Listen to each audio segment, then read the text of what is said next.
याच्या भव्यतेची आणि प्रमाणाची आपण कल्पनाच करू शकत नाही जोपर्यंत आपण स्वतः पाहत नाही. मांडू किल्ल्याच्या तटबंदीच्या आत जवळजवळ 45 चौरस किलोमीटरचा भूभाग समाविष्ट आहे आणि जर बाहेरील परिघाचा विचार केला तर तो याहीपेक्षा मोठा आहे. अंदाजे 75 चौरस किलोमीटर इतका येतो. तुम्ही कुठेही नजर फिरवलीत तरी तुम्हाला सुंदर हिरवागार मखमली गालिचा दिसतो, हिरव्या गवताचा किंवा झुडपांचा. आणि हे आपल्याला जाणीव करून देतं की निखळ निसर्गाचं सौंदर्य आपल्याला सतत काय सांगतं. मानव आणि निसर्ग जर एकोप्यानं राहू शकले तर काहीही साध्य होऊ शकतं. आनंदाचं शहर देखील सहज निर्माण होतं. या ठिकाणाला हेच नाव दिलं गेलंय, मांडू, शादियाबाद किंवा आनंदाचं शहर, आनंद नगरी.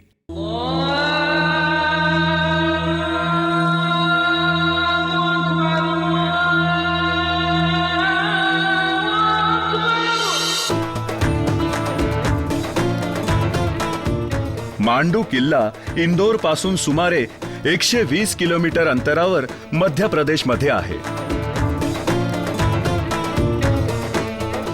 भारतातील सर्वात मोठ्या किल्ल्यांपैकी एक, इतिहासाच्या अनेक चढ उतारांचा साक्षीदार, तसंच आपल्या अंतरंगात विविध स्मृती जतन करून ठेवल्या आहेत.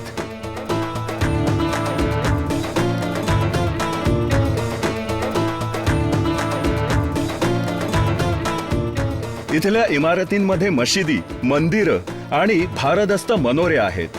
तिथल्या विस्तीर्ण मोकळ्या जागा कोणाला जाणून देत नाहीत की हे एक लष्करी ठिकाण आहे.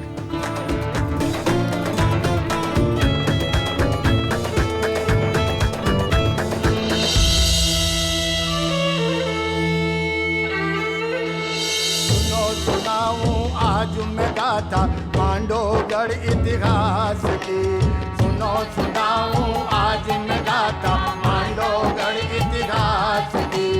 रूपमती और बाज बहादुर दो बहनी की गाथा ये, सुनो सुनाऊं आज मैं गाथा. बाज बहादूर आणि रूपमतीची आख्यायिका या किल्ल्याचा अविभाज्य घटक आहेत. पण मांडूचा इतिहास याही पेक्षा जुना आहे. इथे सापडलेले हिंदू राजवाडे आणि हवेल्यांचे अवशेष 11व्या शतकातले असून धारच्या राजा भोजच्या काळातले आहे. दिल्लीच्या सुलतानांच्या सत्तेला उतरती कळा लागल्याने माळव्याच्या राज्यपाल दिलावर खानने स्वतः स्वतंत्र असल्याचं घोषित करण्याची हिंमत दाखवली. त्याचा मुलगा आणि वारस होशंग शहा मांडूचा सर्वात जास्त ख्याती प्राप्त झालेला शासक होता.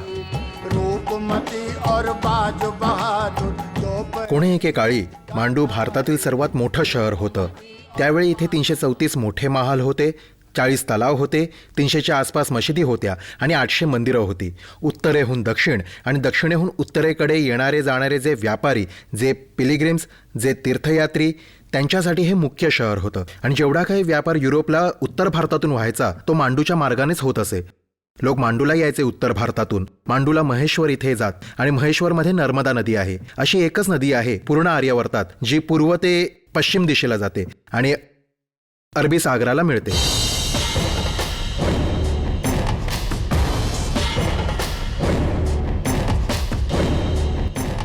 होशंग शहाने आपली राजधानी या दुर्गम भागात हलवायचं ठरवलं, कारण ही जागा जास्त सुरक्षित समजली गेली.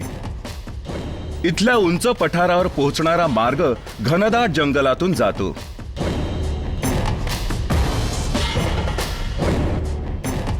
वाढीव सुरक्षिततेसाठी मार्गामध्ये मजबूत दरवाजे उभारण्यात आले.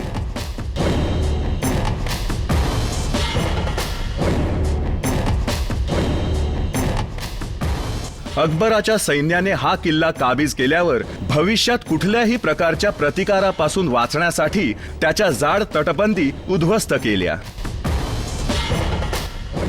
दिल्ली आग्राच्या शाही शहरांकडून येताना दक्षिणेकडे जाणाऱ्या मुख्य मार्गाची कळ आहे.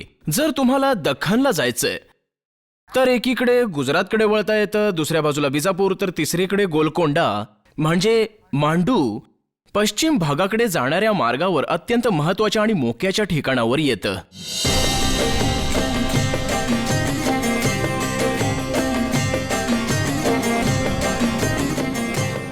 अनेक प्रकारच्या बांधकामाच्या शैली मांडूमध्ये पाहायला मिळतात. मध्ययुगीन काळात माळव्याचे सुलतान फक्त श्रीमंत नव्हते तर उच्च अभिरुची असणारे होते.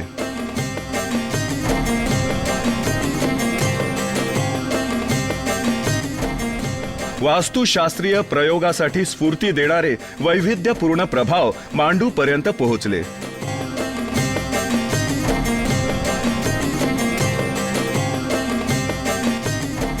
इथल्या वास्तू भव्य प्रमाणात बांधल्या गेल्या.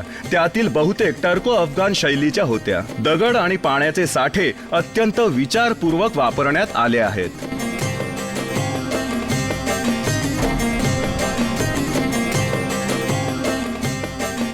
हे एक असं ठिकाण आहे जिथे पूर्वीच्या काळातील हिंदू वास्तुशास्त्रीय शैलीपासून ते सर्वोत्तम मोगल परंपरेपर्यंत विकसित झाल्या आणि त्या एकाच किल्ल्यातील वेगवेगळ्या वास्तूंमध्ये आणि वेगवेगळ्या ठिकाणी एकाच वेळी पाहायला मिळतात. त्यावरून लक्षात येतं की हे बांधणाऱ्यांनी अत्यंत खेळकर तसेच प्रायोगिक स्तरावर याचा वापर करून त्यांना अपेक्षित असा परिणाम यातून मिळवला आहे. जेव्हा आपण जामी मशीदचे घुमट पाहतो, जे साध्या ड्रमच्या आकाराचे असून जे एक विशिष्ट वास्तुशास्त्रीय शैलीबद्दल बोलायला सुरुवात करतात, जे सरळ रेषेपासून वक्राकार होत गेले, त्यानंतरच्या काळातील वास्तूंमध्ये पूर्णपणे विकसित झालेला अनियन डोम, जो होशंगशाहच्या समाधीवर आहे, ज्याला आपण ताजमहलच्या संकल्पनेची प्राथमिक अवस्था म्हणू शकतो.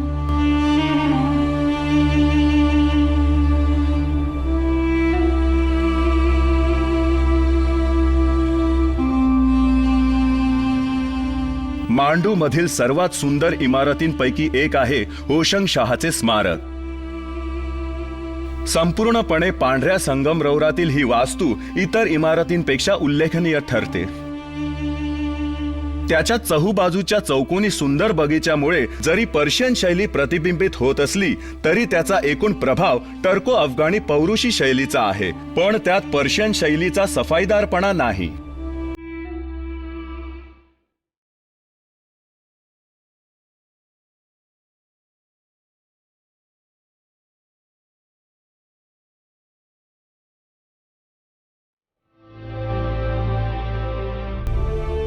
सर्वच्या सर्व स्मारकं ते वैयक्तिकरित्या कितीही सुंदर असले तरी काही फरक पडत नाही, पण ते इतक्या सूक्ष्मपणाने नैसर्गिक वातावरणाशी एकरूप झाली आहेत की ह्याच कारणामुळे मांडूला एक विशिष्ट ठिकाणाचा दर्जा प्राप्त झालाय.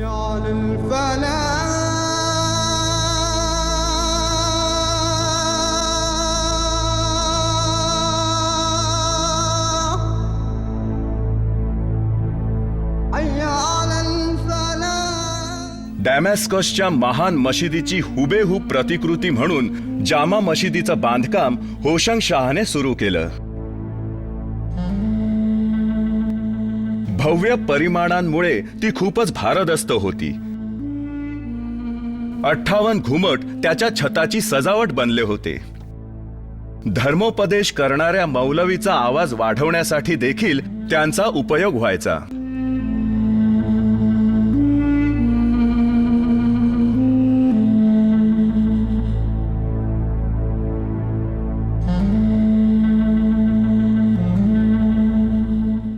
मोगल साम्राज्याच्या 4 शाही राजधान्यांपैकी एक म्हणून दतिया अधिकृतरित्या नियुक्त करण्यात आली होती.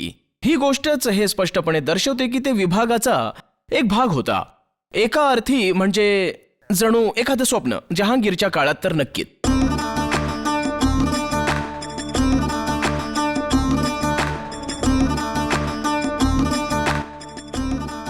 अशरफी महाल देखील होशंगशाहनेच सुरू केला होता आणि त्याच्या जावयाने महमूद खिलजीने तो पूर्ण केला. त्या जुन्या इमारतीचे अवशेष उरले आहेत. त्याच्या बचावलेल्या भिंती, स्तंभ आणि कमानी यांवरूनच त्याच्या हरवलेल्या सौंदर्याची कल्पना करता येते. मांडू हे जहांगीर आणि नूरजहांचं आवडतं ठिकाण होतं. अशी आख्यायिका आहे की एकदा त्यांच्या तिथल्या मुक्कामाच्या दरम्यान जहांगीरने या वाड्याच्या पायऱ्यांवर अशरफी सोन्याच्या मोहरा पसरवल्या होत्या, म्हणजे नूरजहांचे पाय दगडाला स्पर्श करणार नाही. असं म्हटलं जातं की ह्या घटनेच्या सन्मानार्थ वाड्याचं नाव अशरफी महाल पडलं.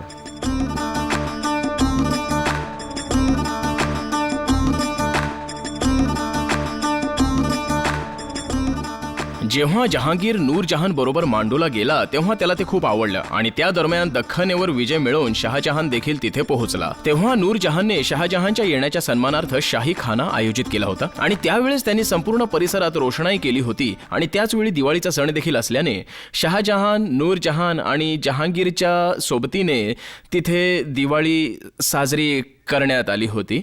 त्या समारोहाने जहांगीर प्रभावित होऊन त्याला नाव दिलं जश्ने चराग. सोन रूपवंती सोन गुणवंती जग सारो देखने आए के मांडो गढ़ में जीरा ओ मांडो गढ़ में जीरा ओ मांडो गढ़ में जीरा.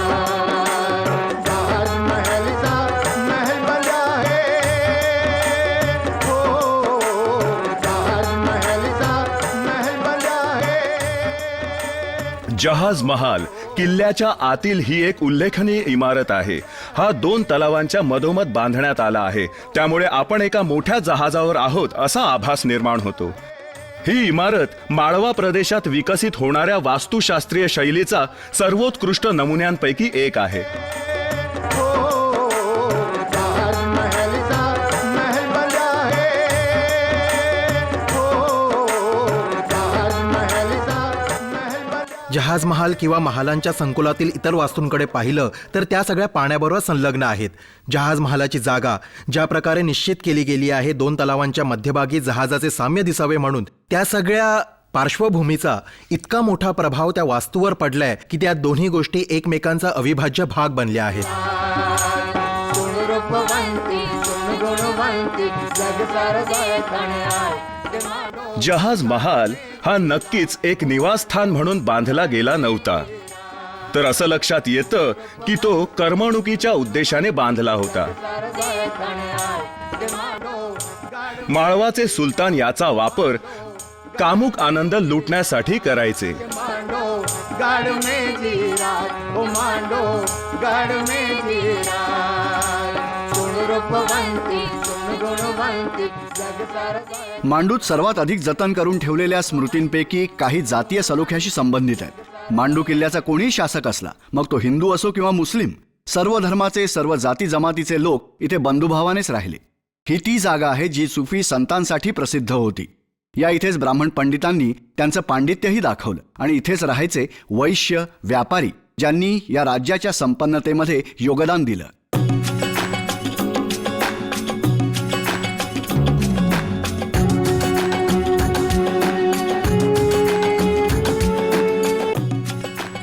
होशंग शहाने हिंडोला महालाच्या कामाची सुरुवात 1425 मध्ये केली, पण हा पूर्ण व्हायला खूप वेळ लागला.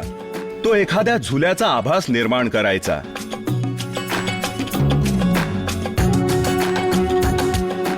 या अत्यंत कुशलतेने बांधलेल्या इमारतीचा वरील भाग नष्ट झाला आहे, पण पुरेसा शाबूतही आहे, ज्यावरून आपल्याला त्याच्या अप्रतिम दरवाजांच्या आणि खिडक्यांच्या सौंदर्याचा अंदाज येतो.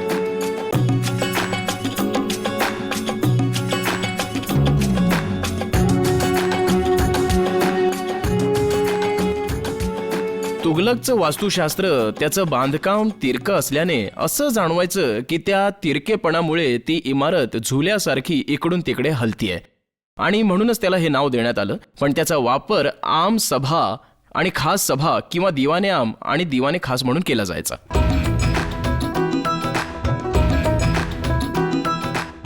किल्ल्याच्या आतील वाड्यांचे संकुल आजच्या घडीला अवशेषांच्या स्वरूपात आहेत, पण एक वेळ अशी होती की जल महालाच्या भिंती अतिशय सुंदररित्या सजवल्या गेल्या होत्या. तलाव आणि विहिरी हा भूदृश्य वास्तुशास्त्राचा भाग होते. उच्च अभिरुची संपन्न आणि श्रीमंत जीवनशैलीमुळे असामान्य झालेल्या मांडूची साक्ष हे सगळेच देतात.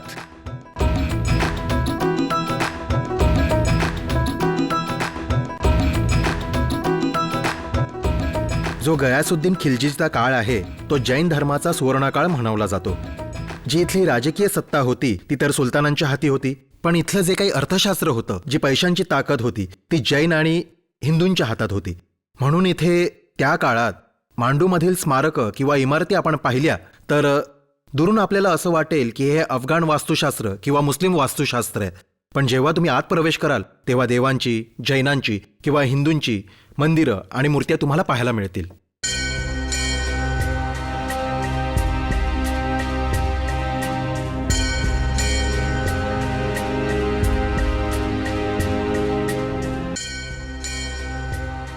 मूर्त्या आणि त्यांचे सर्वत्र विखुरलेले तुकडे आपल्याला या जागेचा वारसा किती वैविध्यपूर्ण आणि संपन्न आहे हे सांगतात. सरलेल्या काळात मांडू किती सुंदर असेल याची आपल्याला सहज कल्पना करता येते.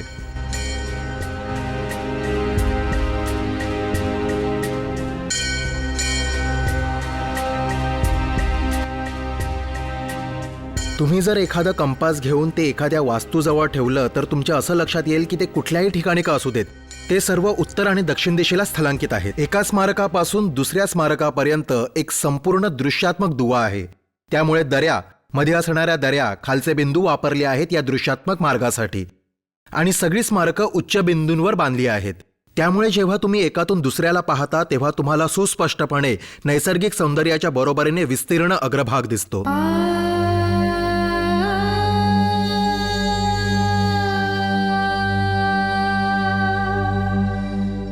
बाज बहादूर महालाच्या बांधकामाची सुरुवात 16व्या शतकाच्या आरंभी नसीरुद्दीन खिलजी याने केली. या इमारतीच्या अंगणात चौकोनी पाण्याचे तलाव होते. कधी काळी यात कारंजी असायची. बाज बहादूर आनंदाचा पाठपुरावा देखील गंभीरपणे करायचा आणि असीम कलाप्रेमी होता. त्याने आपल्या प्रिय रूपमतीला त्याच्या बरोबर मांडूला येण्यास प्रवृत्त केलं.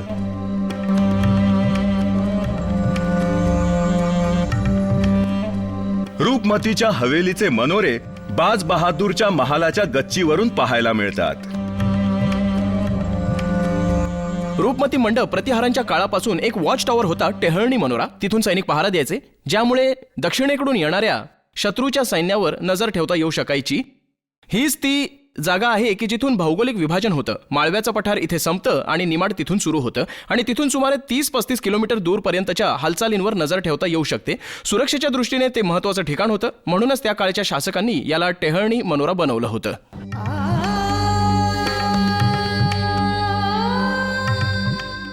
लोककथांमधून मात्र आपल्याला वेगळीच प्रणय कथा ऐकायला मिळते. असं म्हटलं जातं की बाज बहादूरने ही हवेली यासाठी बांधली की इथून रूपमतीला नर्मदा नदी न्याहाळता येऊ शकेल, जिला रेवा या नावानं ओळखलं जातं. तिची अत्यंतिक प्रिय नदी. पावसाच्या पाण्याचा संचय करण्यासाठी या ठिकाणी भूमिगत जलाशय बांधले होते. भूमिगत भुयारं मनोऱ्यांच्या दिशेने जातात. आख्यायिकेप्रमाणे इथे अंघोळ करून रूपमती आपला दिवस सुरू करायची रेवा नदीच्या पाण्यामध्ये. रूपमती आणि बाज बहादूर दोघेही संगीतप्रेमी होते. बाज बहादूरचा प्रिय राग होता भूप आणि रूपमती कल्याण गायची आणि दोघांनी मिळून एक नवीन राग बनवला होता, भूप कल्याण. प्रीति दीवानी रे मनोरा सिरदार तारी प्रीत. बाज बहादूर आणि रूपमतीच्या प्रणय कथेने अनेक चित्रकारांना आणि लोककलाकारांना प्रेरणा दिली आहे. या प्रेमी युगलाला विविध शैलींच्या मिनिएचर चित्रांमध्ये अजरामर करून ठेवलंय. राजपूत, कोटा, बुंदी, किशनगड, कांगरा आणि दख्खनी कलम.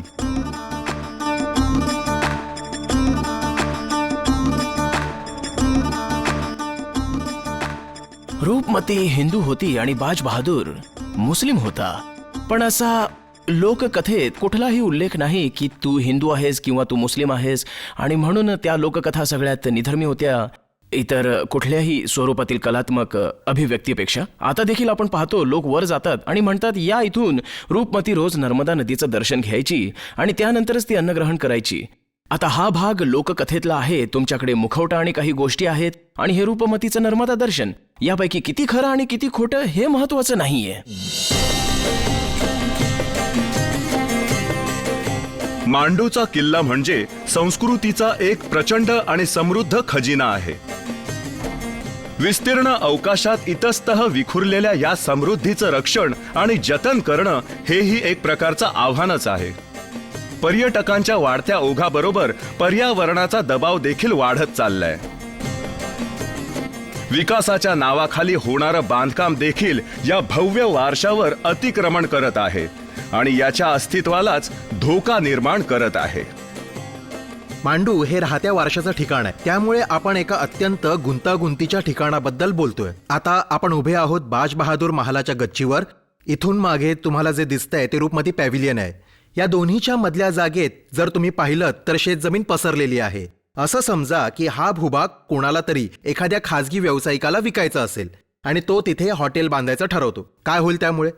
हा जो दोन्ही स्मारकांमधील दृश्यात्मक दुवा आहे तो संपूर्णपणे नष्ट होईल. तर आपण फक्त वारशाच्या या विविध संकुलाच्या सीमेच्या आतील भागाबद्दलच बोलत नाही आहोत, तर भौतिक सीमेच्या पलीकडे, ज्याला दृश्यात्मक सीमा असं म्हणतात, त्याला समजून घेण्याचा प्रयत्न करीत आहोत. संवर्धन आणि विकास या दोघांमध्ये संतुलन साधणं अत्यावश्यक आहे. कायदा एकट्याने हे काम साध्य करू शकत नाही. यासाठी आवश्यकता आहे संवेदनशीलतेची आणि दूरदृष्टीची.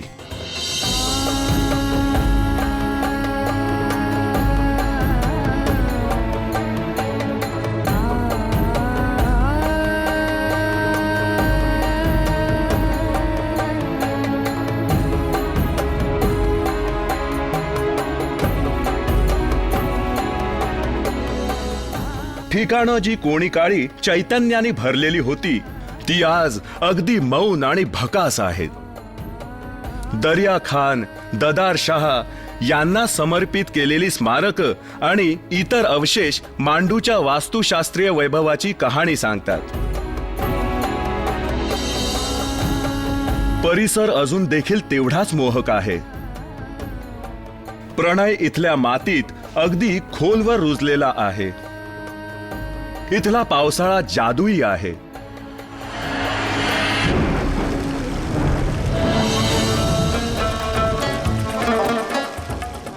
पावसाळ्याच्या दिवसांमध्ये हे प्रेमाचं तीर्थक्षेत्र अजूनच आकर्षक वाटायला लागतं. चहू बाजूला हिरवळ आणि त्याच्या मधोमध किल्ले आणि त्यांचे अवशेष आणि बाकी उरलेले ते अवशेष जे इतिहासाची एक खूप सुंदर गौरवगाथा आपल्याला ऐकवतात.